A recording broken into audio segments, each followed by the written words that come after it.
Peace and blessings, family, friends, and loved ones, and strangers, whoever's watching.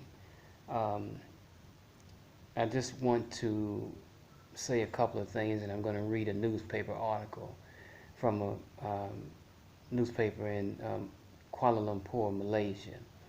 Some Americans seem to be under the impression that COVID-19, this virus, whatever it is strictly an American phenomenon.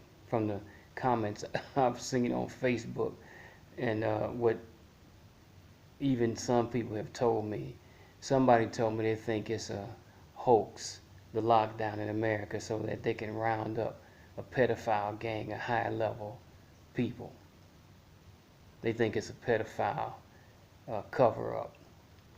And somebody else said on Facebook that Jerry Weinstein, the Hollywood mogul producer who recently got sentenced to prison, and the other one that committed suicide, Trump's boy, I forget his name. Was it Trump's boy? He wasn't Trump's boy, but Trump had been connected with him and Prince Philip and somebody. And so somebody said those two gave a lot of information, and they rounded up a lot of big, powerful, elite white men, and they're holding them in secret facilities. And this is why there's a lockdown in the U.S.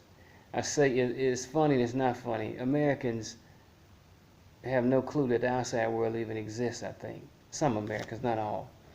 But a lot of us don't have any idea that there's a world beyond the shores of America, and that this COVID-19, whatever it is, I don't think it's 5G at all, whether it's man-made or not, whatever it is, it scared the nations of the world to death. It's not just America under lockdown. So I want to read just to give an idea of the impacts that this COVID-19 is having, all kind of negative consequences that the world is going to suffer from for years. It ain't no lightweight thing. It ain't no 2 or 3 month turnaround thing, y'all. If you read the news, various sources, people are saying, from airline executives to Wall Street bankers to political figures internationally, not talking about that fool that represents us, intelligent people, thoughtful people, studied people. It's not going to be a quick fix.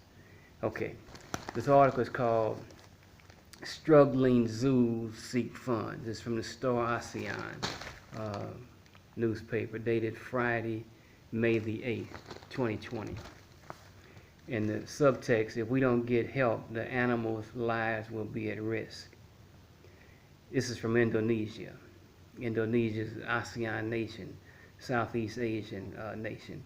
In a desperate bid to save hungry animals from being killed and fed to one another, the Indonesian Zoo Association has kicked off a fundraising drive as the coronavirus pandemic takes a toll on zoo coffers. Closed since mid-March, the 57 zoos across the country had enough funds to last only 3 to 6 months, mostly to feed and provide vet care for 70,000 animals and paying the wages of 22,000 employees, Association Chairman Ratmad Shah said. The zoos, whose income largely depended on ticket sales from the 50 million annual visitors, make around 30 million in Malaysian money, ringgit, which is about 7 to 8 million US dollars.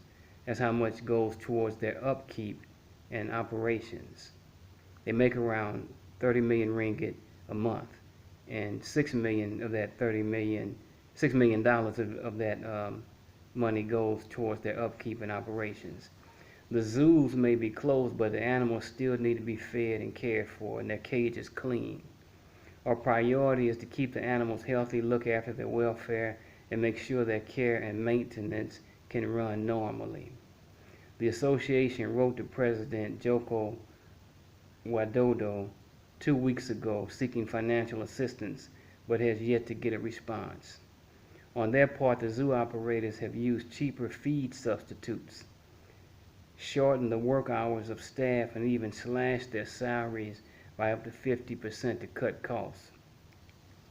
The fundraising drive called Food for Animals, launched last Saturday, was the group's latest bid to ensure the animals' survival.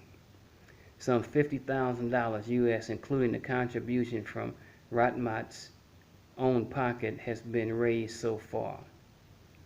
Pleading for more support from the government, community leaders, businessmen, and animal lovers in Indonesia and around the world, Ratmat said, "We are fighting hard and desperately. We need all the help from various groups. We are in crisis and the situation is worrying. If we get no donations by the end of May, the lives of the animals will be threatened." Asked what would be the worst case scenario, he said the last resort would be to euthanize the old and sickly animals, kill them, euthanize them. That meant that the meat that is fit to be eaten, as well as that from animals which are abundant, such as deer, would be fed to fitter animals and endangered species such as the Sumatran tigers and Java leopards.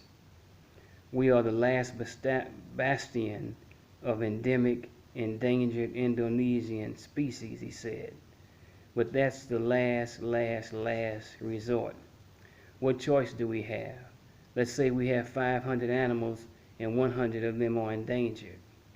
If we are not allowed to kill, all the 500 will die.